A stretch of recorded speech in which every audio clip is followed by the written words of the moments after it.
Hello students and welcome to the lecture. So students, as we know that in the previous lecture, we have started our discussion over the Mauryan Empire part 1, right? That was the topic that we have discussed in the previous lecture. Now basically what we are going to do that we are going to continue with the Mauryan Empire part 2. Alright? That is going to be a topic in this particular lecture. And within this part 2 of the Mauryan Empire, all of these are the topics that we are going to discuss. Like the first topic that we have here is the themes and content of the Ashokan Edicts. In this, we will see what were the themes and what were the content of the Ashoka Edicts. In the previous lecture, we had already discussed about it. Like we know, after the Kaling War, when Ashok changed the policy of Bhari Ghosha, the war policy, with the Dharam Ghosha, the religious policy, basically what he did, he started implementing the edicts all over the kingdom so that he could propagate his teachings, he could propagate his messages to the praja or the people of his kingdom. So now in this particular lecture, we are going to extend that thing only. But we will see that what were in those edicts, what he wanted to convey to his people, for which he enacted these edicts. First thing, that the respect for life, social harmony, welfare measures, dhamma or righteousness, environmental conservation, administrative reforms, prohibition of useless rituals, personal morality, propagation of dhamma, human treatment of prisoners, equality and social justice, prohibition of personal vanity, promotion of learning and education, legacy and influence. Okay, so these were the themes that we will see.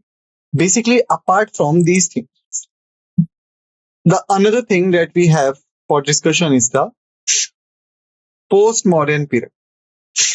Okay, we will look at the post-mauryan period.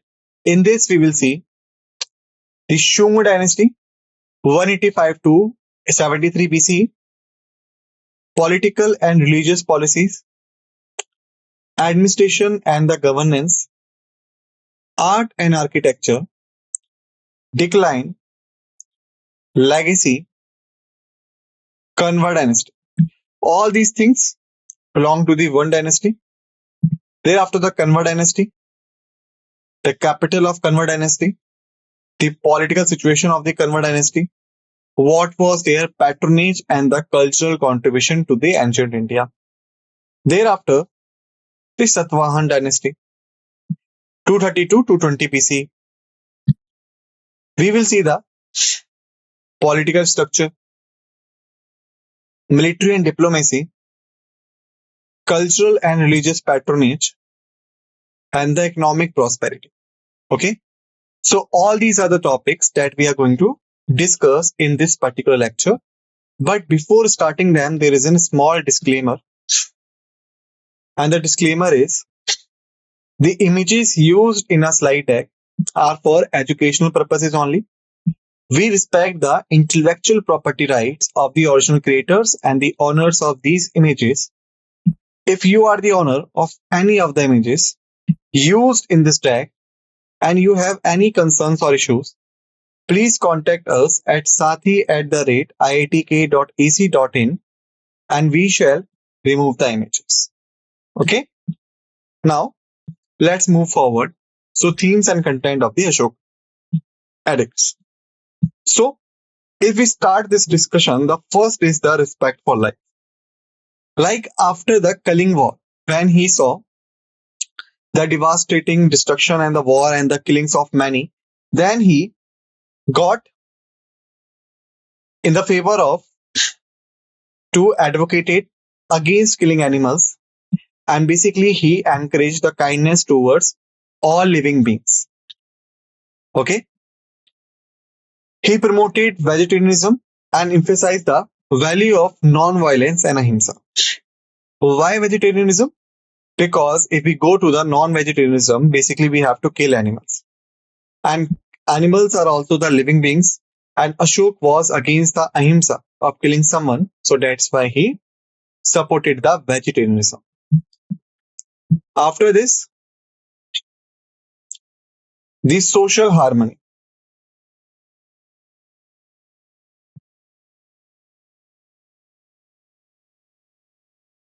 So basically it emphasized the importance of social harmony and respect for elders, parents, and teachers. What is a social harmony? Doesn't matter which faith and which religion you belong to. You must be respectable and must be harmonized in, you can say, respect of the other religions as well. Also, you should respect your elders, your parents, and your teachers. He encouraged the religious tolerance. Okay. And he also respect for the diverse religious belief and the practices so that a social harmony could be achieved without creating any boundaries and without any hindrance. Thereafter, the welfare measures. So basically, Ashok established various hospitals, various dispensaries, and various other kind of facilities that were for the welfare of humans. But because he was advocated the welfare not for only humans but also for the living beings, so hospital, dispensaries, and other kinds of facilities were opened and were not only limited to the animals, to the humans, but was also extended to the welfare of animals. Okay. He constructed various wells and the rest houses along the highways that were crossing the kingdom for the travelers who were traveling from there and for the pilgrims who were going to some religious place, but for crossing from this kingdom. All right. So that they could rest, they could have a food and other kind of facilities. Thereafter, Dhamma. Dhamma or the righteousness is considered as the one of the most important aspect of the Ashokan edicts. Why? Because, as we know, in ambition to conquer the entire place, he fought a Kaling War. And after Kaling War, his main policy, that was the Bhari Ghosh policy, that got changed with the Dharma policy. So basically, the Dharma policy was the main thing that he adopted after replacing the war policy.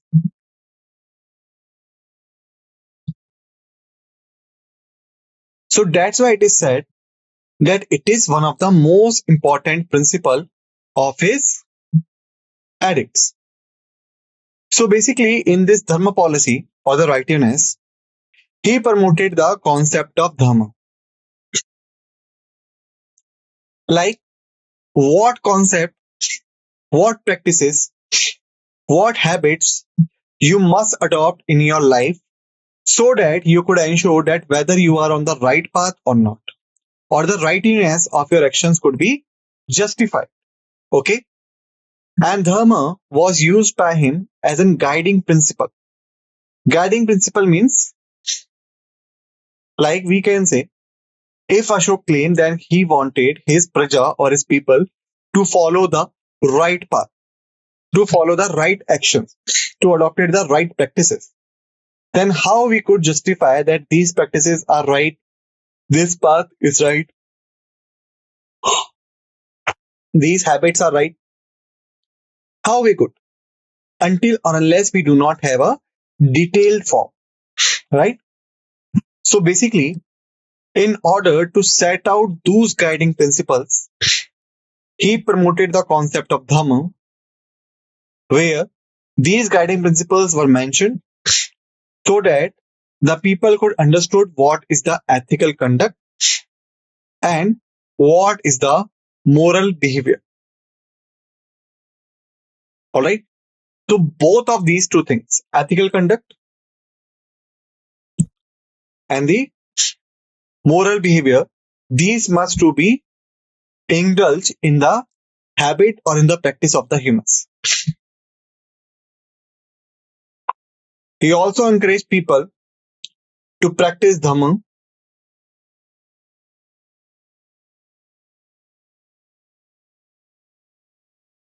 in daily life. Okay. So that they could make a fostering a just and compassionate society. It means that Ashoka wanted the people not to follow the concept of Dhamma on some special occasion or rarely, but he wanted the people to adopt the practice of Dhamma in their daily lives. So what could be happen? Like they could foster a just and the compassionate society, which is socially harmonized, which is progressive, and which is protective for all the living beings, including the humans and the animals as well. All right. Thereafter, the environmental conservation. So basically, during this time, the Ashoka also became aware about the environmental conservation. Like he wanted to protect all the living beings rather than being concerned about the humans and his kingdom subjects. Right? As we had just seen right now through his edicts. All right. So in order to protect the other living human beings or other beings also, he wanted to conserve the environment. Environment conservation is not only necessary for the human beings, but also for the other kind of animals and all. All right. So that was a thing. He encouraged the planting of trees and the protection of forest and the wild. Because if we talk about the Mauryan Empire, so we can say that, however, on that time, the urbanization, the industrialization, and okay, all these things were not that much of pace that is today we have. But still, because the empires were growing, because the population was growing, because the villages were growing, that's why the forests were cutting down. And because the forests were reducing, ultimately the wildlife of that forest areas that were also on decrease. Okay. So he wanted to protect both of them, the protection of forest as well as the wildlife. He even stressed the importance of environmental sustainability, okay, and responsible resource management. So basically, if we talk about these two terms, the environmental sustainability and the responsible resource management, then we could say environmental sustainability means that we are currently using the environment and resources for our consumption and other needs. Okay. But while using them, we must ensure that the environment must be preserved for our upcoming generations also. The water supply that we are getting, the forest produce that we are getting, the land and the soil productivity that we are getting, all these things must be sustainably present for the upcoming generation also. Because we couldn't hand over them a complete destroyed place that we have destroyed just because of our consumptional needs. And this environmental sustainability could be achieved only because of the responsible resource management. It means that we must ensure that the resources that we are using, these all are responsibly managed. If it is not so, then we couldn't ensure the environmental sustainability and all. All right. After this comes the administrative reforms. Okay. These are also one of the major factors that the Ashok did through his edicts. Okay. So in the administrative reforms, first thing that we could have here is the instituted reforms aimed at ensuring the justice and the fairness in governance. Like, in order to establish the just and fair society, Ashok wants to build a just and fair kingdom. Okay. And to achieve all of these things, he first started making reforms in the institutions that were in charge of the justice and the governance system. He established the efficient administrative practices, the practices that could be employed for ensuring the welfare and the prosperity. The welfare and the prosperity of his subject or the people of his kingdom. All right.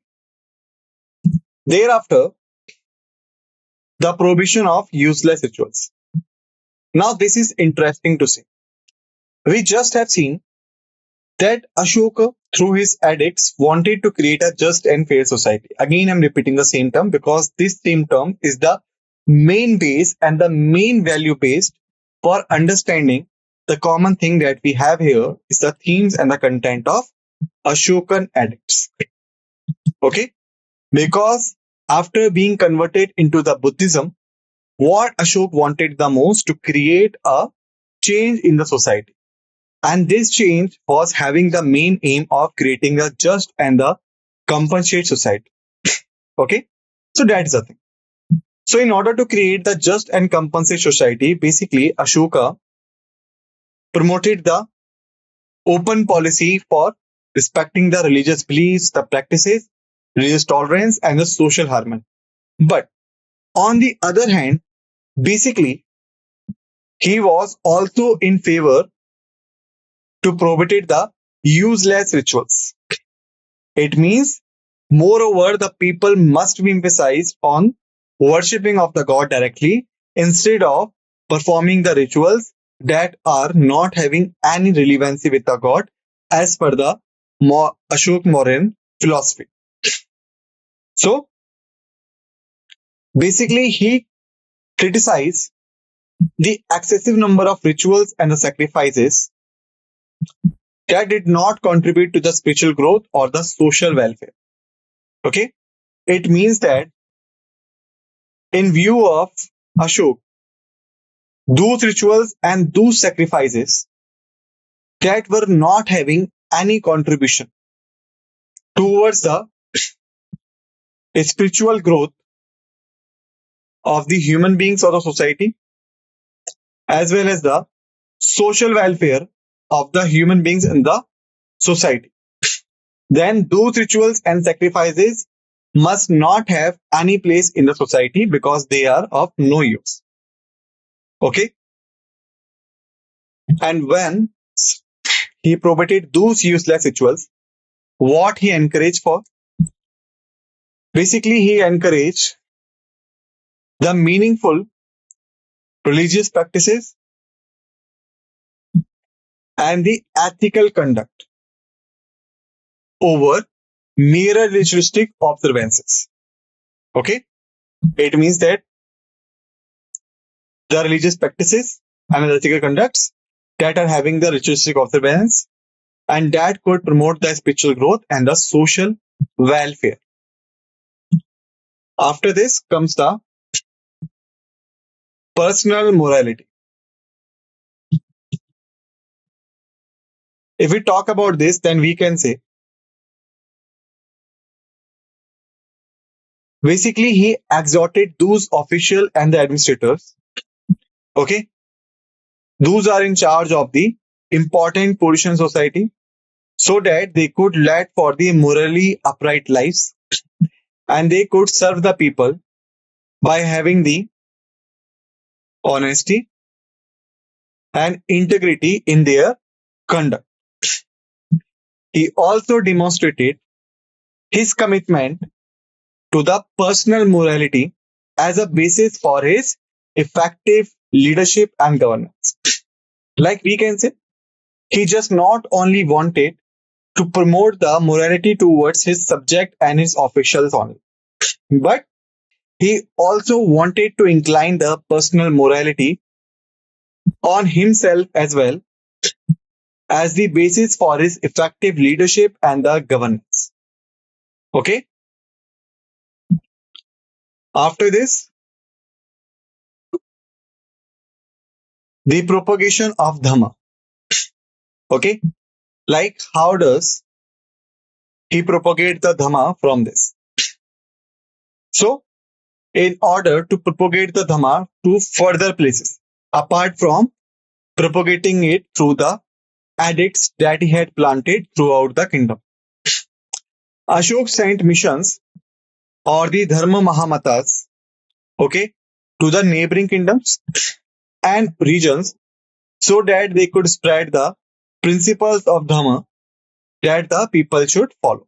It means that his policy to promoting the Dhamma was not only limited to his own kingdom, but even he wanted to spread it out throughout the other kingdoms. He aimed at promoting peace, tolerance, and ethical values beyond the border of his empire.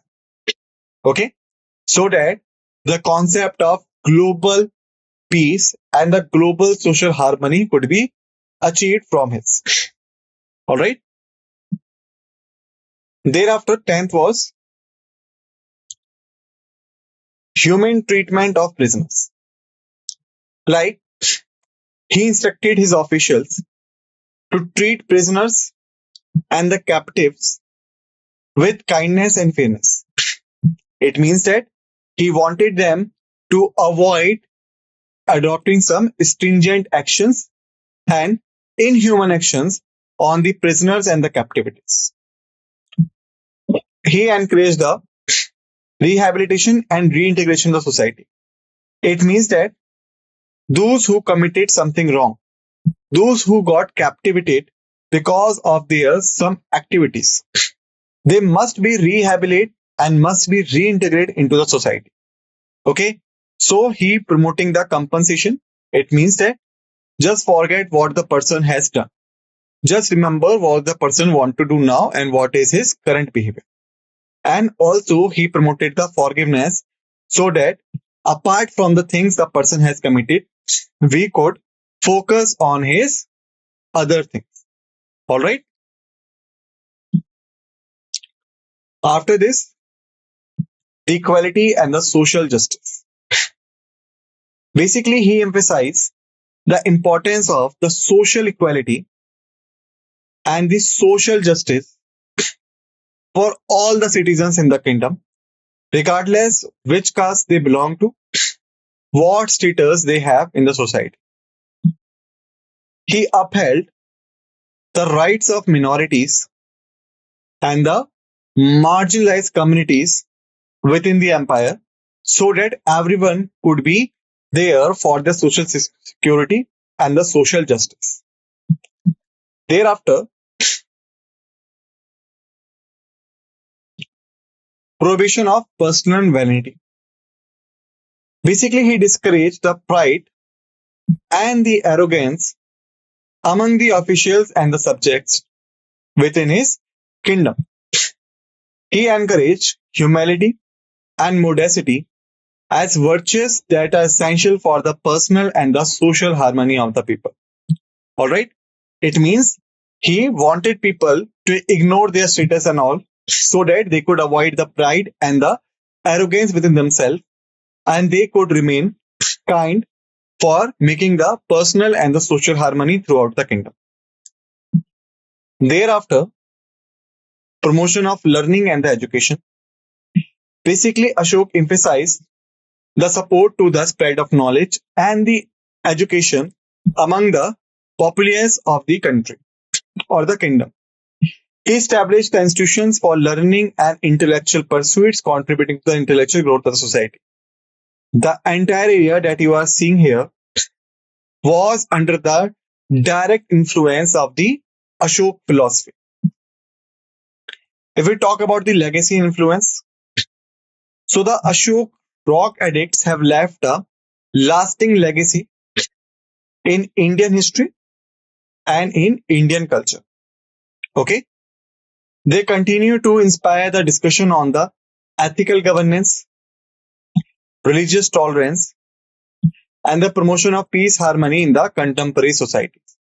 It means that Ashokan edicts not only influenced the mind of the Mauryan Empire people, but also the contemporary society of that time were also started thinking on this. Even today, whenever the ethical governance, religious tolerance, peace, and harmony quotient in any discussion, basically the relevance of the Ashokan edicts taken so that we could understand the things in the proper manner. After completing the themes and the content of the Ashokan edicts, now we have a post-Mauryan period to be discussed. In the post-Mauryan period, we discuss about those dynasties that come after Mauryans but before Gupta empires. All right. So in order to track it down, the first that we have is the Shung dynasty, 185 to 73 BC. Founding and capital, if we talk about, Shung dynasty was founded by the Pushyamitya Shung after he assassinated the last Mauryan ruler, Brihadra. Pushyamitya Shung was also the commander-in-chief of the Brihadrat army. They established their capital at Pataliputra, that is the modern-day Patna. Okay. Political and religious policies, if we talk about. So the Shung dynasty was known for reviving the Brahminism and the Hindu traditions after the Buddhist-centric policy of the Mauryan Emperor Ashoka. Pushyamitya Shung is believed to have patronized the Brahmin priest and performing the Vedic sacrifices so that he could legitimate his rule. Remember, the Brahmin priest and the promotion of Vedic sacrifices, that all were not that much prevalent in the Mauryan time. Administration and governance. Basically, they established a centralized administration with the Pataliputra as the political and administrative center. He maintained the control over the Gangetic plains and expanded their influence in the central and eastern India. Okay. Thereafter, if we talk about the art and architecture, so they flourished under the Shung rule, blending indigenous styles with the Hellenistic influences. Hellenistic influences came to the Mauryan Empire from the Greek empires, and then this was also followed during the Shung dynasty. Bharut Stup, that was made during the Shung dynasty, and eradicated sculptures depicting the scenes from the life of Buddha and Jatak tales. It also a notable example of Shung art. If we talk about the decline, so basically the Shung in the later stage faced challenges from the external invasions and the internal dissensions. Eventually, they got overthrown by the Satavahan dynasty around 73 BCE, and that was the making of the end of Shung rule. If we talk about the legacy, then despite a relatively short rule, the Shung dynasty's revival of Hinduism and support for traditional Brahminical practices left a lasting impact on the Indian culture and the religious practices. Their patronage of art and architecture contributed to the development of distinctive Indian architecture styles. After the Shung dynasty, we have the Kanva dynasty. If we talk about the founding and duration of the Kanva dynasty, it was founded by the Vasudev Kanva around 73 BC when he overthrowing the Shung dynasty in the preface phase. The Kanva dynasty ruled from 73 BCE to approximately 30 BCE. We talk about the capital. They established their capital at Pataliputra, that is known as the modern day Patna, continuing the administrative traditions of the previous dynasty, that were the Shung dynasty. Political situations, if we talk about, initially they faced the challenges from the Satavahana dynasty that was in the Deccan region, but somehow they managed to establish a brief period of stability and centralized rule in northern and the central India. Here you can see. Okay. If we talk about the patronage and the cultural contribution, so continued the tradition of supporting the Brahminical Hinduism and the Hinduism cultural revival. They contributed to the development of Sanskrit literature and the Sanskrit religious texts. If we talk about the decline, the Kanva dynasty was relatively short-lived and failed the internal instability. Finally, they were overthrown by the Satavahanas, and the Satavahana ruler was Gautami Putra Satakarni around 30 BC, and that marking the end of their rule. If we talk about the legacy, although brief, the Kanva dynasty patronage of culture and literature contributed to the continuation of Indian traditions during the transitional period between the Shung and the Satavahan dynasty. Because between Shung and the Satavahanas, the Kanvas were there. Their rule also reflects the political fragmentation and the regional conflicts characteristic of the post-Mauryan era. Thereafter, now we have the Satavahan dynasty. Founding expansion. The dynasty was founded around 320 BCE by Simoka.